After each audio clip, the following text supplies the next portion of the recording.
Aproximadamente 20 días le quedan a la Asamblea Nacional para resolver no solamente el proyecto que pretende catalizar los proyectos mineros y eléctricos en Ecuador, también el proyecto que pretende reformar desde el punto de vista las normas administrativas y financieras de los GATS. Tiempo muy corto para proyectos con tanta trascendencia, particularmente el primero que pone en jaque a la naturaleza, a la agua y a los intereses mineros en el país. Saludamos al abogado David Fajardo, quien es miembro del Cabildo por el Agua.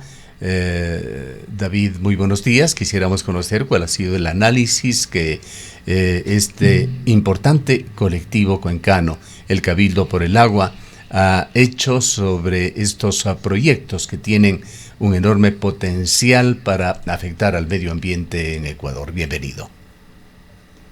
Muy buenos días, Gustavo. Muy buenos días, Rosana. Muchísimas gracias por el espacio para la entrevista.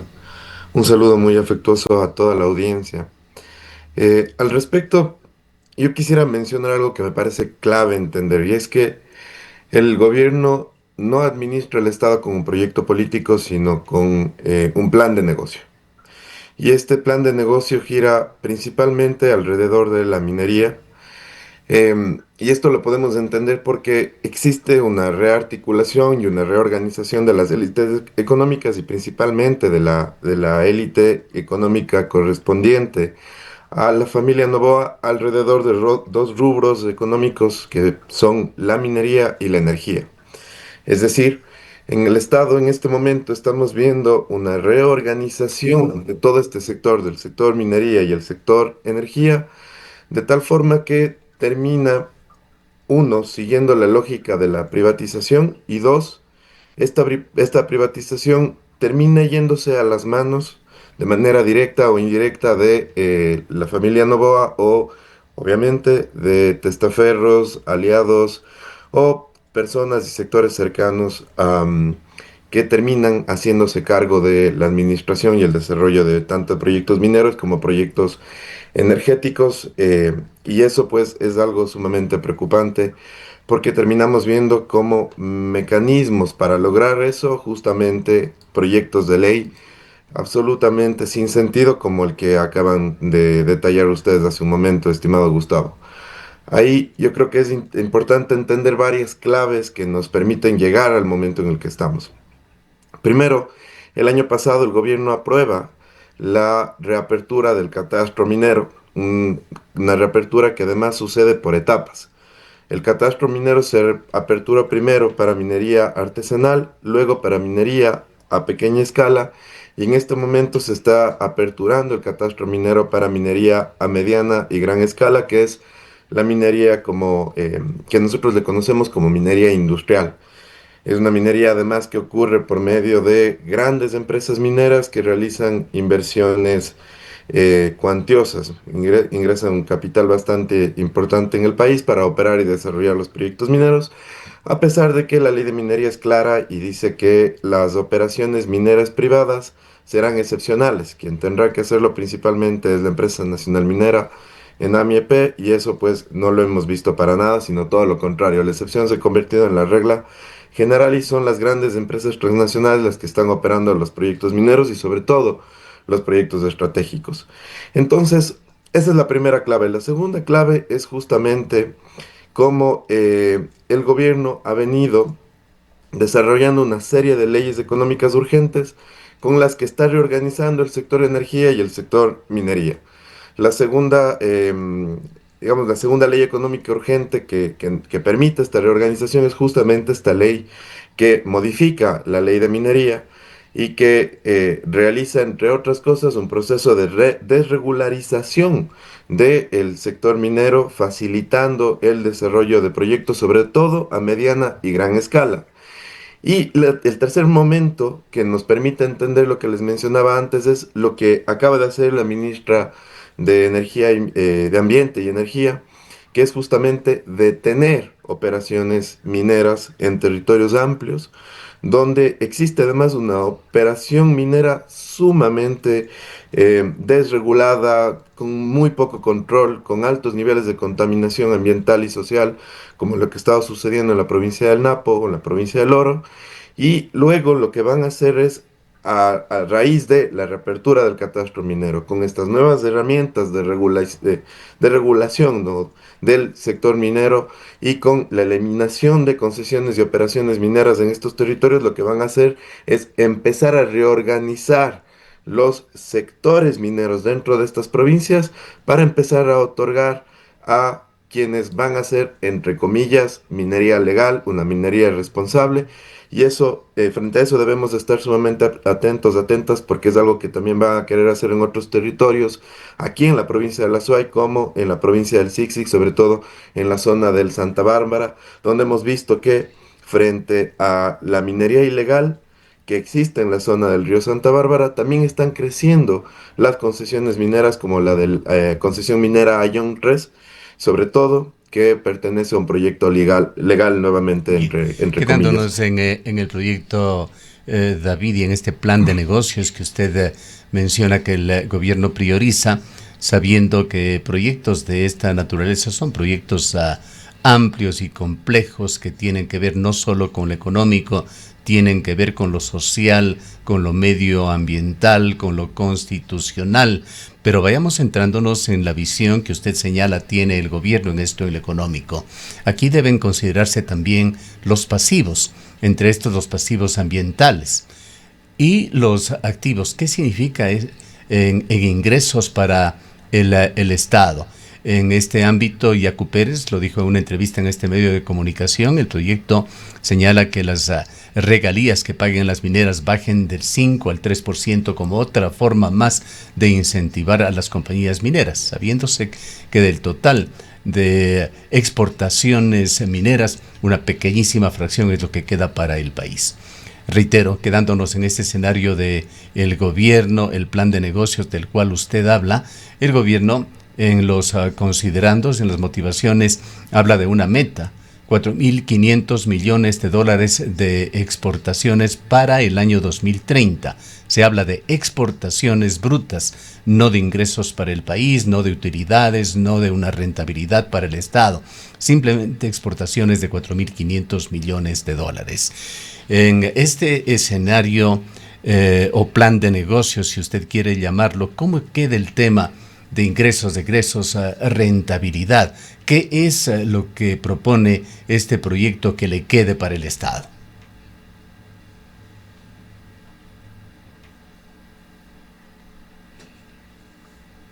Ya, mil disculpas, se muteó.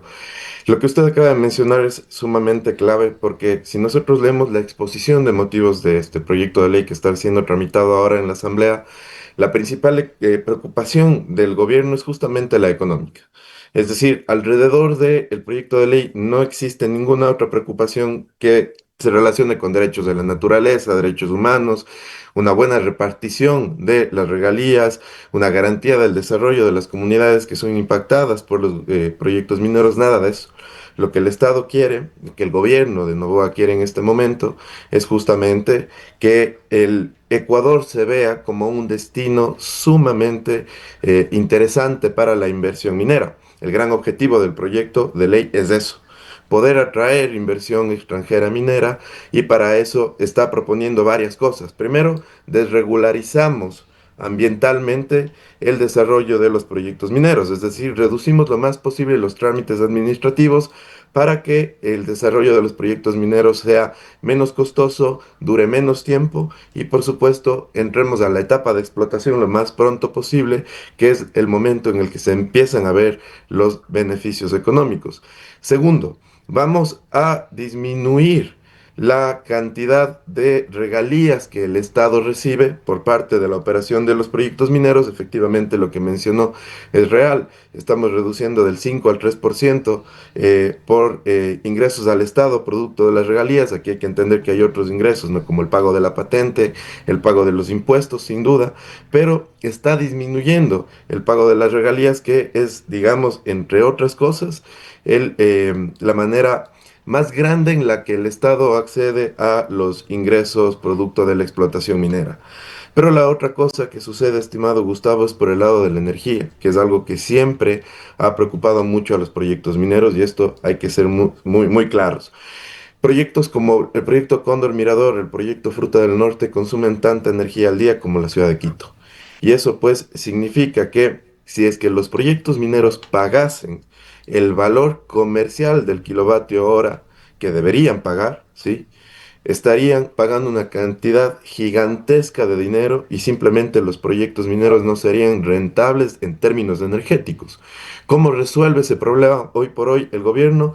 Primero, subsidia la energía para los proyectos mineros, tienen un pago preferencial en cuanto al costo del kilovatio hora y lo que quieren hacer ahora con este proyecto de ley para resolver el tema de, energético para los proyectos mineros es por medio de varias medidas. La primera de estas medidas es justamente el desarrollo de la figura de los clústeres mineros, que lo que posibilita a los grandes operadores mineros, a los grandes proyectos y a las grandes empresas, porque esto está pensado para la minería industrial de mediana y gran escala, es que en su mismo complejo minero puedan incluir otras actividades u otros servicios, como la generación de energía. Y si nosotros vamos revisando el proyecto de ley, existe todo este capítulo de fomento y promoción de la inversión en el sector minero, donde habla del sistema de interconexión eléctrico directo para el desarrollo de los proyectos mineros, infraestructura para abastecimiento de combustibles directa para el desarrollo de los proyectos mineros, habla además de la posibilidad de autogeneración eléctrica, es decir, que los proyectos no dependan de la energía que se genera por, en el caso del Estado ecuatoriano, por hidroelectricidad, por ejemplo, sino que puedan generar su propia energía para así saltarse la compra de energía al Estado ecuatoriano. Y esto implicaría, entre otras cosas, por ejemplo, para proyectos muy grandes que puedan desarrollar sus propias plantas de hidroenergía. Si es que el territorio en el que se genera el clúster minero está, digamos, existen las condiciones adecuadas para que puedan desarrollar sus propias plantas hidroeléctricas. Y esto es sumamente preocupante, porque al fin y al cabo, digamos, un operador minero termina generando varias actividades y varias fuentes productivas que van desplazándole al Estado como un proveedor, entre otras cosas, de energía. Entonces cada vez más se va reduciendo las cosas o los servicios, los bienes o los insumos que da el Estado para el desarrollo de las actividades mineras y se va eliminando, digamos, la figura de participación del Estado y por tanto también los ingresos económicos que percibe el Estado producto de todo lo que implica, ¿sí? El desarrollo de una actividad minera. Ahora, Finalmente, David, sí, continúa. sí, sí, Rosa. Sí, sí, continúa, termina este tema. Termino con esta idea porque es Ujú. sumamente interesante. Generalmente el sector minero nos dice esto, ¿no? La minería representa 4.500 millones de dólares y es la proyección que tenemos hasta el año 2030. Y eso si es que llegan a explotarse, sobre todo los proyectos estratégicos de primera y segunda generación. Pero lo que nos dicen es eso, 4.500 millones de exportaciones. ¿Sí? De esas exportaciones tenemos que separar realmente cuánto le queda al Estado, y es mínimo. Por ejemplo, del proyecto Loma Larga, sí, que es el proyecto que ampliamente nos ha preocupado a Cuenca y a la SUAY, em, se calcula, ¿no? Que en términos de exportaciones estamos hablando más o menos de 2.000 millones de dólares, 2.100 millones de dólares a lo largo de los 12 años de explotación. Pero de esos 2.000 y algo millones de dólares, al Estado le quedan apenas 400 millones de dólares en el mejor de los casos, entre 400 y 480 millones de dólares. Estamos hablando que si esos 480 millones de dólares lo dividimos para 12 años de explotación, y eso siquiera lo dividimos para la cantidad de personas que habitan en la ciudad de Cuenca, ni siquiera en el país. Estamos hablando que los ingresos mineros por explotación de un proyecto como Loma Larga, en una zona biodiversa, ecológicamente sensible, son pírreos, son sumamente mínimos y estamos sacrificando territorios extremadamente necesarios para el sostenimiento de la vida, porque son fuentes hídricas a cambio de ingresos que no representan realmente lo que al fin y al cabo va a ser la explotación minera.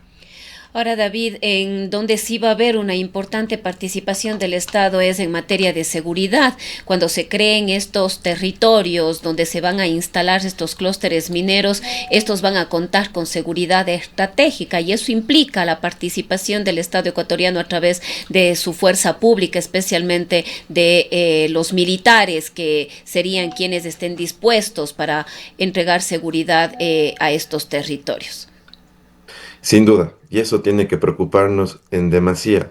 Es decir, otra de las formas en el plan de negocio del gobierno para fomentar y promocionar la inversión minera en el país es decirles a los operadores mineros que no se preocupen por el tema de seguridad y por el historial de enfrentamientos y conflictividad social que tiene el Ecuador alrededor de los proyectos mineros, porque ahora las Fuerzas Armadas van a brindar esta seguridad. ¿Cómo justifican?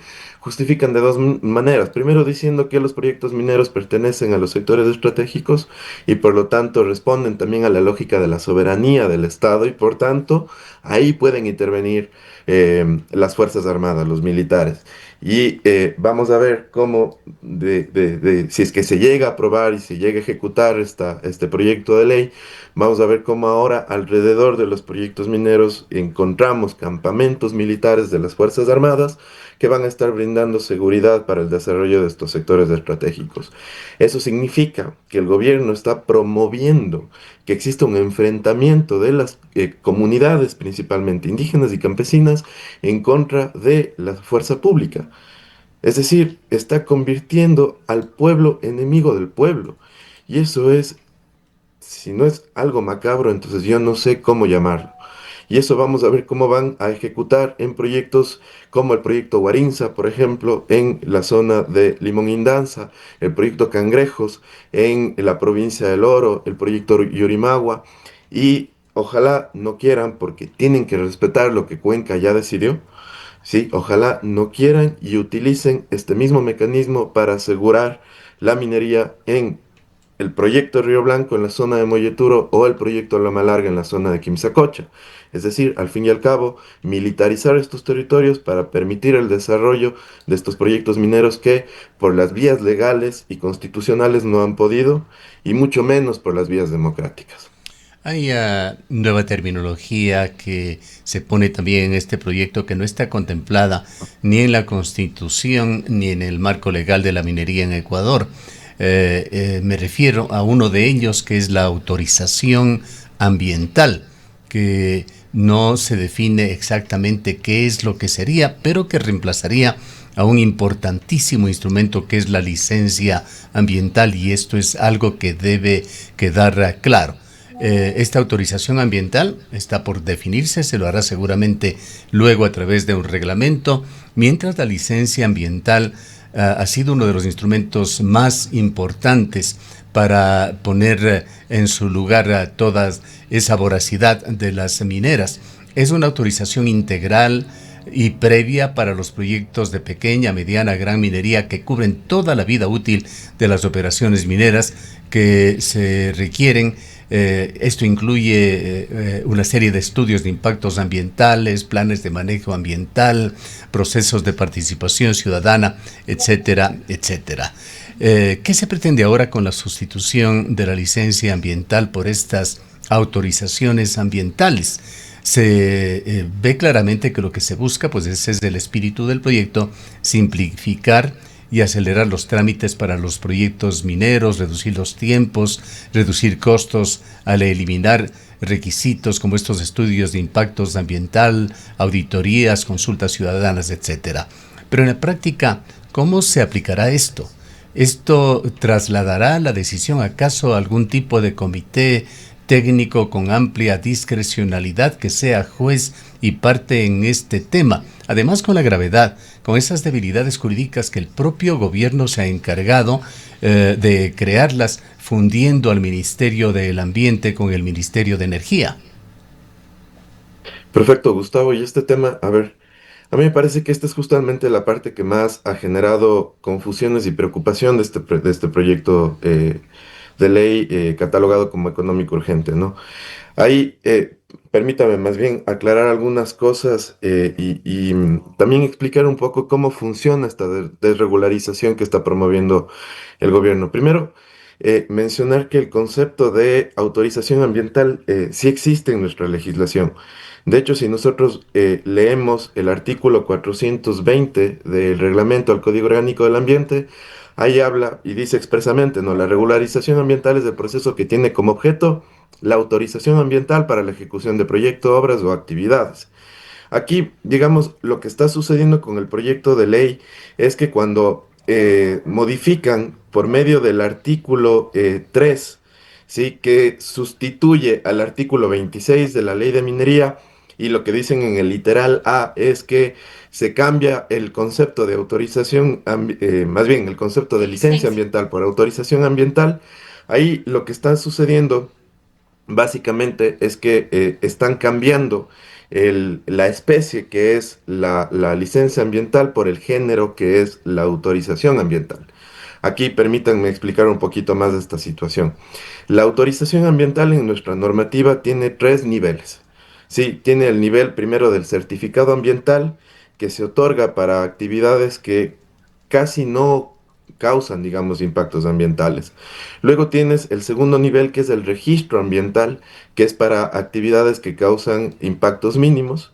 Y luego tienes el tercer nivel, que es el de la licencia ambiental, que es para actividades, planes, programas o proyectos que generan medianos o altos impactos. Y por eso se requiere este nivel de autorización ambiental, porque exige en su proceso de regularización hasta obtener la licencia ambiental, exige, digamos, es mucho más exigente en cuanto a los requisitos que se tiene que cumplir para obtener este nivel de autorización. Entonces, ¿qué pasa aquí? ¿Y qué pasa con la ley? Con este proyecto de ley que se está tramitando ahora en la Asamblea. Suceden dos cosas principalmente. Primero es que el gobierno lo que está tratando de hacer es concentrar la etapa de exploración en una sola, ¿sí? Porque nosotros actualmente con la legislación que tenemos vigente, tenemos el desarrollo de la etapa de exploración en dos momentos, en dos etapas: la exploración inicial y la exploración avanzada. Lo que está haciendo ahora el gobierno con este proyecto de ley, lo que está proponiendo, es que la etapa de exploración inicial y avanzada se concentre en una sola etapa de exploración, y de hecho en el proyecto de ley la llaman así, ¿no? Exploración nada más. La gran etapa de exploración concentrada tendrá dos fases: la subfase inicial y la subfase avanzada. Y luego tenemos la etapa de explotación. Pero ¿qué pasa? Si es que nosotros leemos más adelante, vemos cómo en el gobierno, o sea, Daniel Noboa directamente, está proponiendo que por medio del proyecto de ley, el Ministerio del Ambiente recategorice, ¿sí?, los niveles de autorización ambiental que necesita la etapa de exploración concentrada y la etapa de explotación.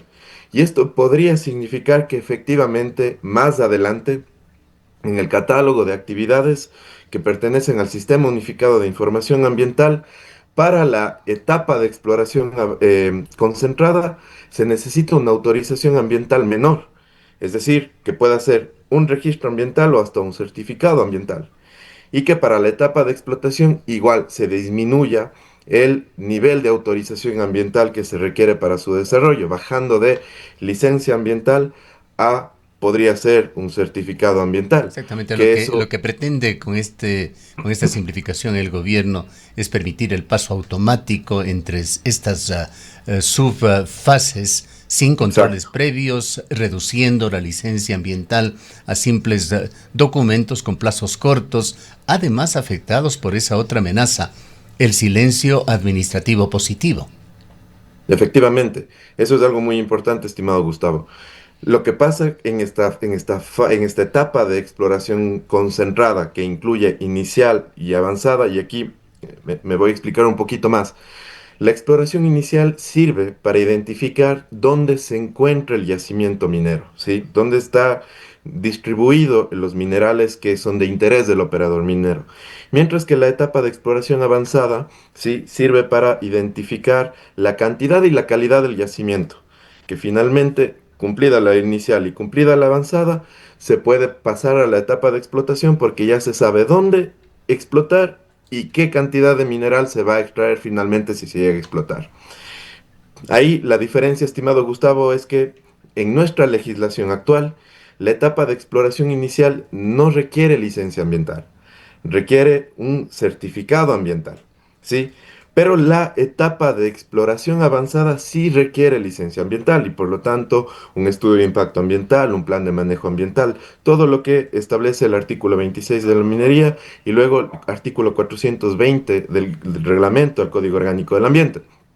Entonces, lo que ahora están haciendo es que estas dos etapas de exploración se concentren en una subfase, perdón, en una sola etapa de exploración que tenga estas dos subfases, la inicial y la avanzada.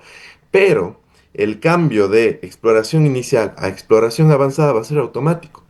No tiene que tramitarse ante el Ministerio del Ambiente, no tiene que obtenerse nueva autorización ambiental para cambiar de inicial a avanzada, Eso, simplemente se tienen que cumplir los justamente, cuatro David, años. perdón la interrupción aquí, pero justamente entre el proceso de exploración inicial y el proceso de exploración avanzada hay procesos distintos o deben volverse a hacer, digamos, porque exploración avanzada implica otras intervenciones y por lo tanto necesita actualmente, tal y como está la normativa actual, una nueva licencia ambiental y nuevas Exacto. autorizaciones. Exacto, lo lógico es que se mantenga como está ahora y que la exploración inicial tenga su propio proceso de regularización ambiental y obtenga su propia autorización ambiental y que la exploración avanzada, igual, de forma similar, tenga su propia autorización ambiental. Entonces, lo que quiere el gobierno finalmente es que la etapa de exploración concentrada, ¿sí? Se tramite con un certificado ambiental y que además se desarrolle automáticamente, simplemente cumpliendo con el tiempo que establece el artículo 6, que sustituye el artículo 37 de la Ley de Minería. Es decir, ahí vemos la desregularización ambiental que está proponiendo el gobierno para atraer las inversiones mineras.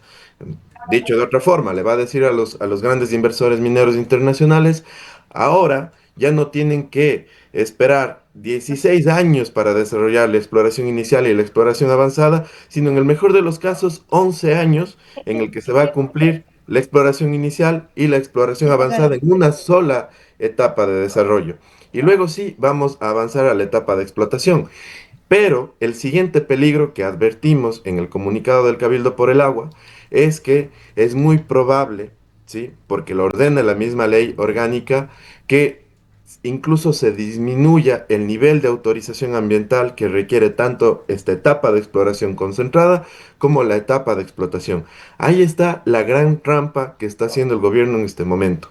Disminuir el nivel de autorización ambiental que requiere tanto la etapa de exploración concentrada como la etapa de explotación. Frente a eso tenemos que estar muy alertas porque eventualmente podría significar que el gobierno permita la explotación de los grandes proyectos mineros con un nivel de autorización ambiental que luego ya no exija ni estudio de impacto ambiental, ni plan de manejo ambiental, ni certificado de no afectación a fuentes hídricas, ni certificado de que no se traslape con áreas pertenecientes al Sistema Nacional de Áreas Protegidas, porque eso significaría lo que eventualmente el disminuir el nivel de exigencia de una licencia ambiental a un certificado ambiental. Y finalmente, para cerrar, yo quiero ponerles un ejemplo muy claro de por qué es necesario tener una licencia ambiental para exploración avanzada y no es válido que tengamos un certificado ambiental. Esto les pongo lo que sucedió en el caso de Río Blanco. Cuando se realizó la exploración avanzada en Río Blanco, que incluyó la perforación de los suelos y la extracción de los testigos, donde efectivamente pueden ver la concentración y la calidad de los minerales, causaron el desecamiento de la laguna Cruz Loma de la comunidad de Río Blanco. ¿Sí? Es decir, el impacto que genera la exploración avanzada es alto, o por lo menos mediano, y por eso necesita sí o sí licencia ambiental y no podemos permitir que nos concentren las dos etapas de exploración inicial y avanzada en una sola y que para esto nos pidan solamente registro ambiental. Lo que El están cometiendo tiempo, es un David, agravio al... lamentablemente no nos da para un análisis más profundo. Invitamos a los oyentes a ingresar, esto se encuentra en internet, al informe de Alberto Acosta y Carlos Orilla, que hacen un análisis muy detenido de todos los aspectos de este proyecto, un análisis académico. Pero en todo caso, quedémonos en el último punto por escucharle, David, a usted. ¿Qué pasa con la constitucionalidad o no de este proyecto?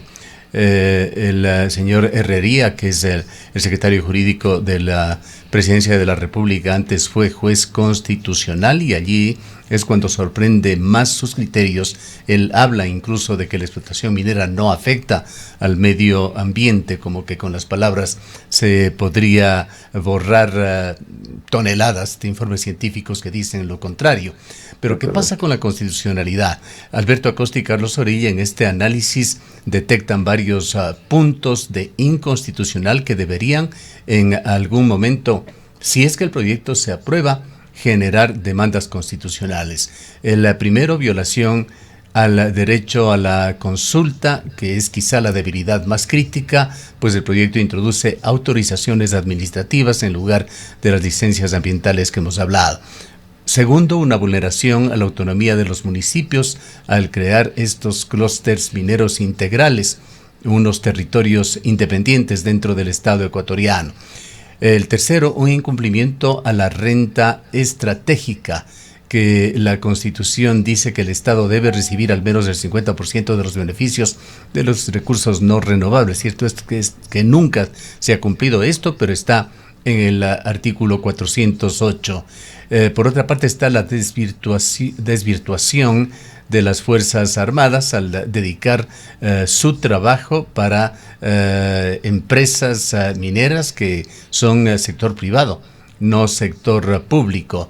Un quinto punto, el silencio administrativo y el principio de precaución. El proyecto impone plazos de apenas 30 días para trámites y 6 meses para aprobar estudios ambientales complejos y termina con la vulneración de los derechos de la naturaleza al permitir transiciones automáticas entre fases mineras sin verificarse si cumplió o no este proyecto, cualquiera que sea, con el cuidado ambiental en la etapa anterior.